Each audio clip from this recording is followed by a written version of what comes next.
Hello, my beautiful people. Wait a minute. What is happening in Nigeria? Tinubu told us that when he come into government, that there will not be any terrorists anymore. That is going to clear every terrorist in Nigeria. Wait. What is happening? Am I dreaming or am I not hearing the news very well? Anyway, my people, if you are seeing me for the first time, my name is Joyce Anyanwu. Welcome back to my channel. Hey, if you have been watching and you have not yet subscribed, please do me a favor to subscribe. So, as I earlier said, they say there is another group, new terrorist group that attack Kebbi and Sokoto state. And they are called Lukarawa. I think this is the new terrorist group. I think Lukarawa or something. I don't know if I pronounce it well. My beautiful people. Anyway, before we continue this video, let us just listen to Segun of Channels TV. Sorry, Segun of Channels TV where he will be interviewing Mr. Bokati. I think according to Segun, he say he's an expert. He knows all these things, all this terrorism, how they move. So we'll be hearing what he has to say in this matter. So let's just quickly listen to the interview and then we will talk our own opinion.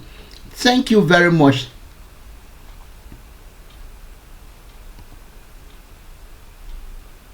We do know that the military said locals welcomed the group into their midst willingly, and also that the group began to spread ideology after they settled into those communities. And now group have now mastered the terrain. They now know the terrain as much as the locals. Now, they've now imposed levies on locals and community people there. What is their modus operandi? This is what we know now. Attack on communities and travelers around that area. They kill, kidnap victims. They also demand ransom. The military, this is what the military is telling us now based on the public information in the public domain. Now the group from Republic of Niger in the wake of the recent coup, and that the group is linked to terrorist group in Niger Republic and Mali, and the group has infiltrated Sokoto and Kebbi. So we do know that a few days ago, scores of persons were killed in Kebbi State. Let's get some more insight into this. One man that has been researching and speaking to the people on the ground, finding out what exactly is going on, the nature, ideology, modus operandi, the orientation, the mission and the vision of this Lukarawa group. What do they mean? Why are they setting out? Why did we allow them to go this far? He's a researcher and on issues of extreme terrorism. Mr. Bulama Bukati, who is also a lawyer. He joins us from London virtually. Thank you so much, Mr. Bukati, for joining us tonight on the program. Give us an understanding. When I was speaking with you earlier on the program, you said these guys are not new. The appellation of a new terror group, according to you, is not true. Yeah, it's not true, Sheun, because the group that are called Lukarawa today have been sporadically living or camping in the northwestern part of Nigeria for over 6 years now. They first started illegally entering Nigeria around 2016, 2017, but they did not stay permanently. What they do, and that's what they do till today, is that they move in, stay for a few months, and then they go back to the Sahel or wherever they are coming from in Niger. And from the information I am gathering, what could be happening, and this is my hypothesis so far, is that this is a group that is being fought by the Nigerian and the Malian military. And whenever there is a sustained pressure by the military in Niger and Mali, they move out of Niger and Mali, come in northwestern Nigeria in order to regroup and to recuperate and then go back and continue to fight in the Sahel. And they have been doing that at least since 2017. The Nigerian army was aware because in 2018, the communities reported this group that they are concerned for their security because there is a new group that is armed and the people don't look like Nigerians. And the police investigated and held a press conference in 2018, reported by several Nigerian newspapers. But if you look at, you search Lukarawa today, you will see a Daily Trust report in 2018 when the police said they have investigated and that these people are armed, but they are not violent, and therefore people should continue to live in peace with them.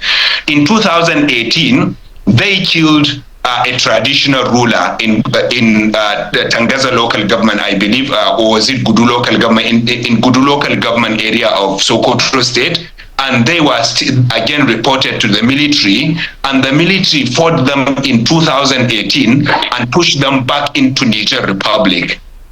But then after a few months they came back to continue their campaign, and that has been what continued until today. So it's not a new group. I think the Nigerian army, I don't think they deliberately misled the public, but I would think that they do have short institutional memory. And I think that is that speaks volumes about how they document their activities. In fact, even though the Nigerian army says it is a new group, even in August this year, 4 soldiers lost their life in a patrol in a clash with Lukarawa. And now we saw this attack on Friday, and the Nigerian army says it's a new terror group. It's not new. In June, 4 military soldiers lost their life in Gudu local government. In 2018, they fought the same group and pushed them back to Niger. And this group has been staying, camping in northwestern Nigeria since 2016, 2017. Now, give us an understanding. That word, Lukarawa, right? Is it an Hausa word, a Fulfulde language? Well, what does it mean? It is neither Hausa nor Fulfulde. From the information I'm gathering so far, Sheon, and I know you would understand that this is a continuing situation. And like you said, I have been interviewing many residents and local council officials and witnesses. From the information I have gathered so far, the word Lukarawa would have come from the French phrase les recrues. That's the recruits. The French version of the recruits, which is les recrues. This is where the word would have come from, because the community members I spoke to said that was the name they had. The Nigerian villages that are neighboring them were calling this group, and this group, of course, were interacting with villages in the Nigerian side of the border before they started entering Nigeria illegally. And in that community, they were called Lukarawa or les recrues. And then from that way, the word was Hausanized, if you like, and WA was added to the end, and they became Lukarawa. This is the origin that we are getting so far. And I think even from the origin and from the languages they speak, even though they have been sporadically staying in Nigeria for around 6 years now, they still don't speak Hausa, they don't speak Fulfulde. All the witnesses I spoke to said these individuals speak either Tuareg, French, or Arabic, and that even when they are preaching or when they go to local communities to purchase stuff, they rely on local interpreters who speak Fulfulde or Hausa in order to transact with the communities or to speak with the to communicate with the communities. And I think also the fact that most of the witnesses I spoke to said 80% of the people in that group are people who are fair-skinned. They look like Arab or like Tuareg in Niger and Mali. Speaks volume of the fact that these individuals may not be Nigerians. So for the sake of our viewers, a lot of people who may not have traveled to that part of the country, Nigerian border is over 1,000 kilometers. If you travel about 100 kilometers per hour, it will take you about 10 hours to travel the length and breadth of the Nigerian border. So to give context to how wide and how big that border is. Would you describe that border as porous and unmanned, or how insecure is the Nigerian border? Look, to be specific, the Nigeria-Niger border is about 1,487 kilometers. That's over 900 miles. And to say porous is an understatement. It is open. It is completely open. You can go in and out any time of the day from hundreds of different locations. And of course, in addition to that, there is the terrain itself is challenging, because some part of that border is forested, some part of it is desert, some part of it is mountainous, and of course, because of the criminal activities going on in northwestern Nigeria, it is very difficult for the immigration and custom officers who are not very well armed and trained to secure the border. And of course, it is too big for even us to start even questioning questions about securing. 1,400 kilometers, I believe, is more than the distance from Lagos to Maiduguri, if my memory serves me well. Absolutely. And so it is a very big area of land. And in addition to lack of security, Sheun, is also the fact that there is zero infrastructure in that area. And so even where you detect particular movement that is suspicious, there is no transportation network to take you into the bushes and towards the border with the immigration vehicle or even the Nigerian army vehicle. There is also no communication network, good communication network. In many of these villages, there is no connection that is working. No phone service or signal, whether Glo or Airtel or MTN, and therefore they have to travel kilometers. Some of them will have to climb mountains before they can communicate. So, and in that situation, even when communities observe suspicious movement, they cannot report to anyone. And even the government officials operating there, like the customs and immigration, find it difficult to communicate, in addition to corruption and lack of equipment on their part. So to give context, imagine that you are traveling from Lagos, you've passed Benin, or you've passed Benin City, you've gone as far as coming towards Abuja, Kaduna, and there is no proper any check. It's just an open grounds, open field. This is how large and massive this terrain is. And perhaps there are a lot of people who know the terrain who say people just come from Niger into Nigeria without unchecked, because this border is so wide. And that's why I have to bring that context into place. If you travel 100 kilometers per hour, it will take over 10 hours to travel between the length and breadth of the Nigerian border. But let me ask you, Mr. Bukati, the much you know about the Boko Haram cell, compared to these Lukarawa, how harmful or how dangerous are they? This group is potentially very dangerous, Sheun. Of course, the Boko Haram group is a group that became a transnational terror group, and it didn't do that until after it had operated for many years and had gathered experience and arms and money through kidnappings and other methods. This one is not up to the level of Boko Haram in terms of sophistication and lethality and their experience and their connection and even the number of fighters. But they are potentially very, very dangerous because, number one, they are already establishing strongholds in the northwest, especially in Tangaza and Gudu local governments of Sokoto State, but also some parts of Kebbi State. And right now, the information we are getting is that they are operating in 5 local governments. And I can tell you, some of my interviewees are very informed, Sheun, and they tell me, one of them told me that there is a local government in Sokoto, Gudu local government. He says you cannot travel 5 kilometers outside the state, the local government capital without meeting Lukarawa, encountering Lukarawa on the way. And he says all the villages surrounding the local government headquarters are under the control of the group, because as we speak, they are serving as judges for local people. If you have a local problem, you have a dispute with your neighbor, you report to them, because they have forbidden traditional rulers from intervening in any dispute that is brought to them, and traditional rulers have no option but to obey them, because they would kill them if they don't obey their instructions. And especially in farmer herder crisis today, if farmers have their farm encroached by herders, they report to the Lukarawa, and the Lukarawa summon the parties, adjudicate the dispute, and order compensation against those that they find wanting.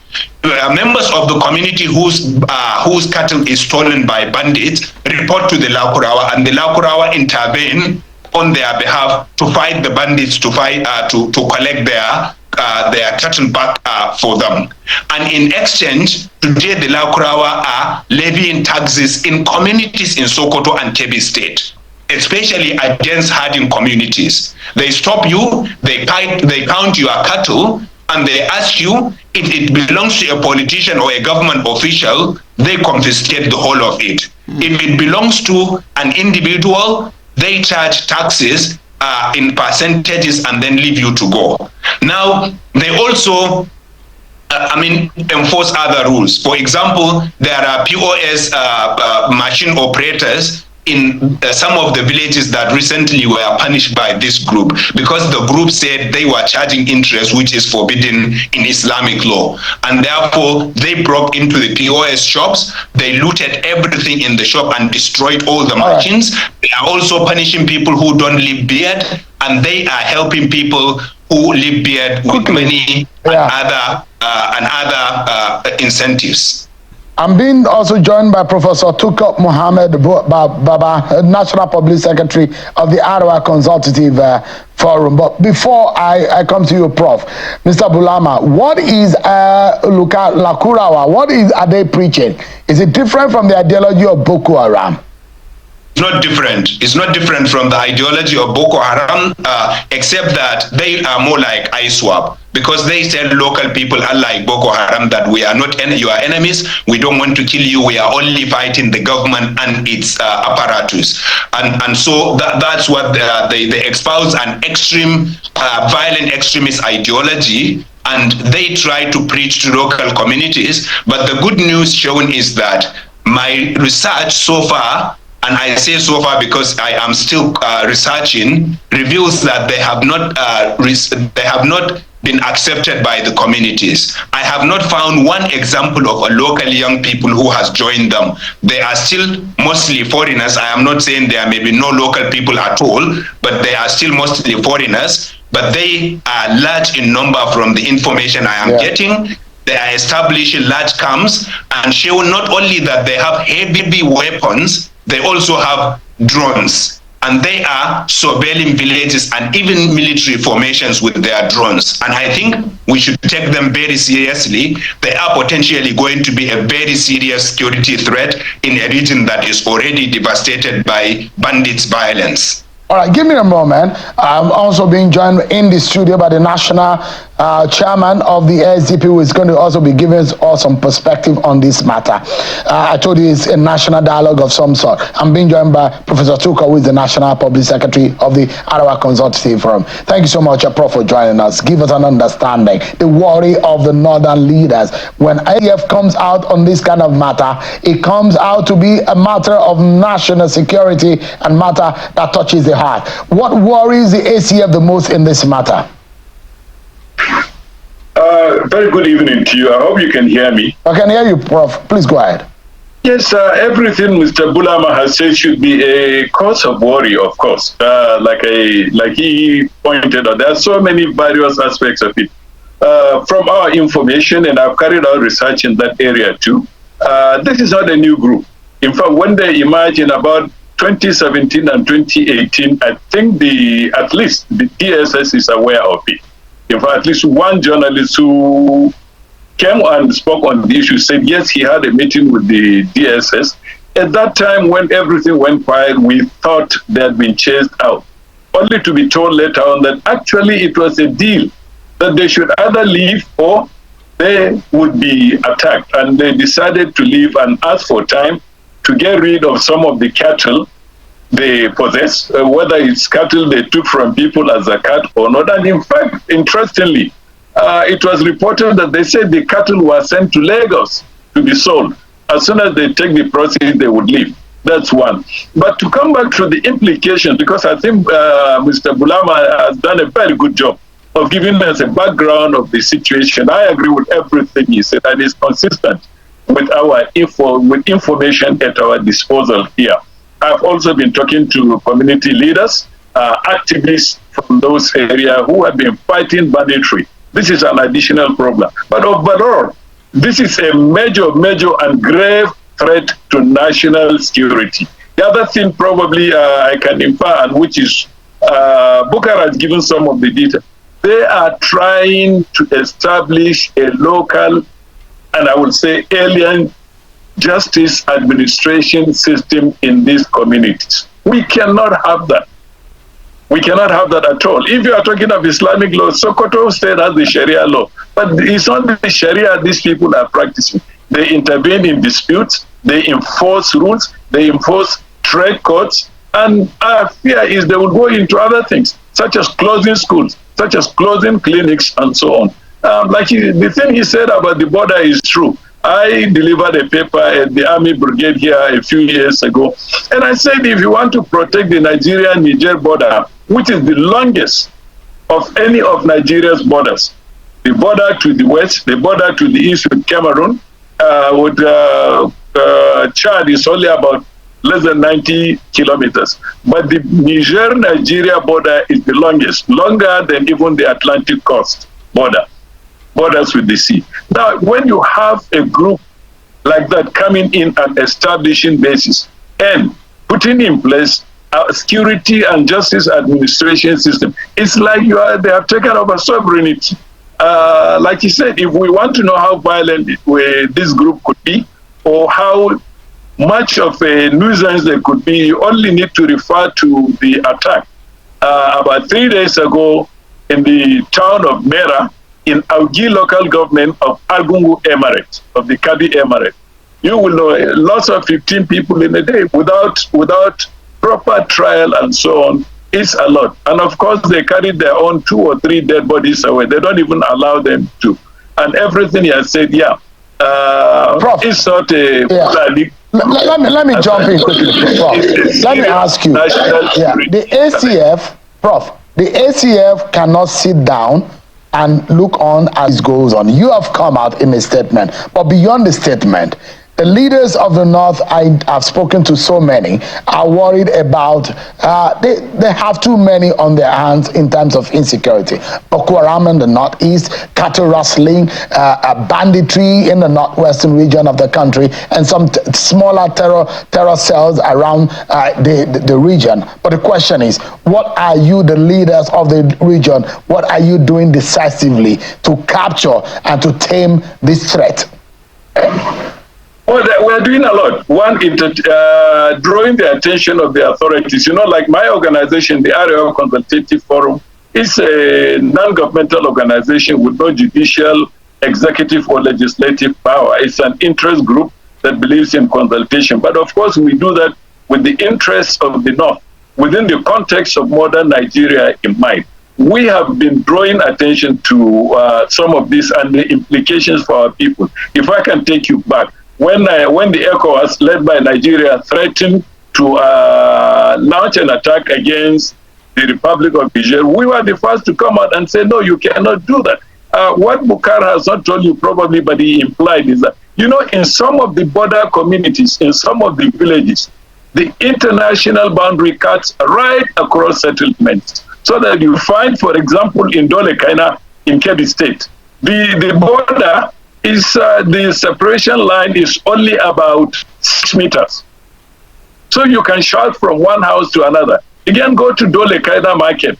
There is a triangle created by the colonialist authorities and still maintained by immigration people that has 3 sides. One side says Niger, the other side says Republic of Benin, and the other side says Republic of Niger, in a spot. So you can see the difficulty. Like I said a few years ago, if you want to protect half a watertight border, you probably need the size of the Chinese army, so that you man every 500 meters. Otherwise, what he has said about the borders, what he has said about the footpaths and so on.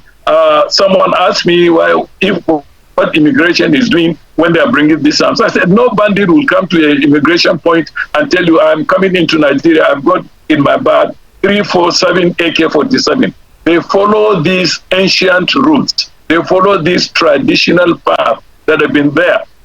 Camels are used for smuggling, donkeys are used, and so on. In fact, even INEC, when carrying out elections in places like Gada and other remote areas, they use camels, they use donkeys. Is to show you some of the difficulties. The mountains in those areas are not serious mountains, they are hills.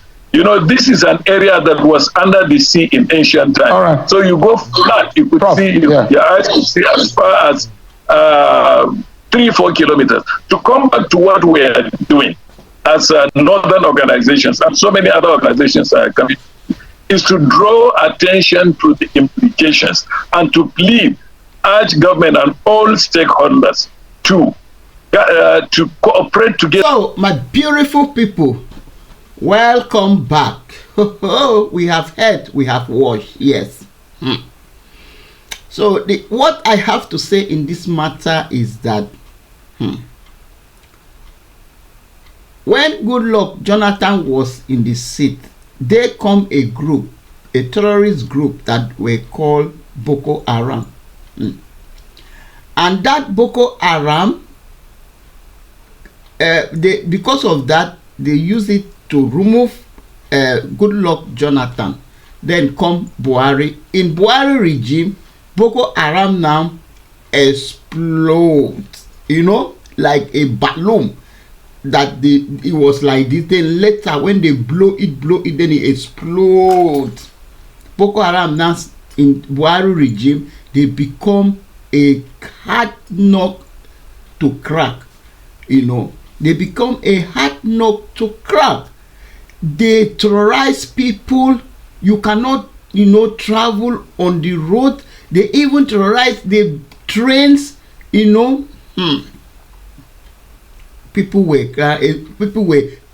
lamenting, especially those ones that are living in northern part of Nigeria. Now, Buhari is it Buhari? Tinubu is in the seat now. They have brought another terrorist group, Lukarawa, what they call them. Hey! And according to the analysis, what all these journalists has been saying, or lawyers, you know, they say this group is not a new group in Nigeria. This group has been there for the past 8 or 7 years, you know, and none of the government officials are talking about these things. So even though that, for my own opinion, even though they say the border, the Niger border is so bright that nobody can be able to stand there to block. If Nigerians can go all the way to Kenya to arrest Nnamdi Kanu, does it mean they cannot block that place? If it's to mount soldiers, if they don't have, let them employ a lot of soldier military personnel. Let them buy weapons for them. Let them buy every equipment that they use to block that place. After all, we were in this country that when we had with the first tenure that Trump was sitting in US as a president of US, we heard that boundary of Mexico, when Mexico people were packing into US, he went and built a very long fence because he don't want Mexico people to be entering US. So instead of terrorists coming in from another country to Nigeria to begin to terrorize people or to buy people, do all kind of atrocity, I know that Nigerians are capable. All these military, all these government officials, they are capable to block that place so that no penetration Nobody will enter into Nigeria without well documented. Okay, look at what he has started now. According to this Mr. Bugatti, he said these people, they should not take them for granted. He said because they are very, very hard. They are strong, you know. And even he make a mention that they are even fighting when you don't keep your beers, you are their enemy. They fight for people that keep their beers. We are not serious in this country. Our president is busy gallivanting to one country or the other. Now I heard that he's in Saudi Arabia. Why his own country are in fire? They are on fire. Is it in Arabic on fire? I don't know the right English to use there, my people. Instead of him to sit down in his own country and meditate and gather and talk on what we are going to do, how he's going to protect his own citizens, how he's going to protect his own people, is busy gallivanting. And even that those places that is going, if they are all Muslim country, Arab country, but this thing that is happening in Nigeria, the northern part of Nigeria, is not even happening in those countries that is going. And secondly, I don't know what to say. Should I say it's good for them, or should I say they deserve it, or should I say what? Because nobody deserves death. Nobody deserves to be terrorized. Nobody deserves. But you see this northern part of Nigeria, when election come out now, a good person is campaigning. They will say they want to vote for their brother. They want to vote for their brother. They want to vote for their brother. And in this part of Nigeria, they are the ones suffering mostly. They are the ones suffering so hard. When they go there, they give them 1 cup of rice. They give them 1 cup of gari. They have already sold their conscience to the devil. Well, anyway, my beautiful people, I wish them all the best too. Nobody deserves to buy. But all these things, them, they are the one. They say government is in their hands. If you watch now, all the government houses, all the position in government is in outside people's hands. So right now, if they are terrorizing their people, they know what to do. Nigeria know what to do. Are they not the one that went to Kenya to arrest Nnamdi Kanu? They know what to do. If I want to say my mind now, let me not come and say what I don't know. Because all these things, there must be somebody that is beating drum while they are dancing. There must be people that are supporting them, that are pushing them, that go, do it, we are with you. Because a foreigner cannot just migrate and come to somebody's country and start causing havoc, causing problem here and there. Yes. So it must be the indigenous that have to back you up, that have to say, stand here and with you, that will give you that cause and that mindset to say, let me do, they will not do me anything. These people are strongly behind us. Anyway, my people, I don't know what you guys think in this matter. I leave the case, so I rest my case. Nigeria, every day one problem or the other. Every day in Nigeria. When will we sit down so one day in Nigeria and say, oh, this is what has been happening in Nigeria, we are so happy for this? It's only problem every day. We are hearing one news. Tomorrow we hear another news. Next month we hear another news. Anyway, my beautiful people, I don't have much to say. You have heard and you have seen. If you have watched this video to this time, thank you very much. Please subscribe to my channel. Click at the notification bell so that whenever I post a video, you will be the first to be notified. Thank you very much, and I will see you guys in my next one. Bye for now.